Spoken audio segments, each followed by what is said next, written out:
நடிகர் சைஃப் அலிகானை கத்தியால் குத்தியவரின் புகைப்படத்தை காவல்துறையினர் வெளியிட்டிருக்கின்றனர். பாந்த்ராவில் உள்ள சைஃப் அலிகான் வீட்டில் நள்ளிரவில் ஒருவர் அத்துமீறி நுழைந்ததாக கூறப்படுகிறது. தொடர்ந்து வீட்டு உதவியாளர்களுடன் வாக்குவாதத்தில் ஈடுபட்டதைக் கண்டு பேச்சுவார்த்தைக்காக சென்ற சைஃப் அலிகானை 3 முறை கத்தியால் குத்திவிட்டு தப்பியதாகவும் கூறப்படுகிறது.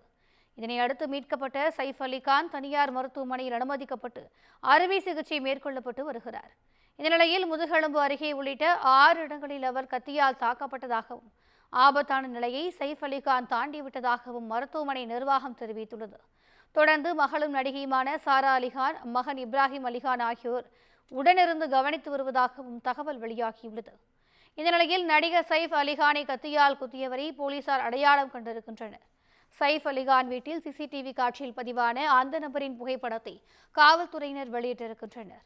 இதனிடையே மும்பையை பாதுகாப்பற்றது என்று முத்திரை குத்துவது தவறு என்று மகாராஷ்டிர முதலமைச்சர் தேவேந்திர பட்னாவிஸ் தெரிவித்துள்ளார். செய்தியாளர்களை சந்தித்த அவர் சைஃப் அலிகானை கத்தியால் குத்திய நபரின் சிசிடிவி காட்சிகள் மூலம் கண்டுபிடிக்கப்பட்டிருப்பதாகவும் சம்பவம் குறித்து விசாரிக்க குழுக்கள் அமைக்கப்பட்டிருப்பதாகவும் தெரிவித்தார்.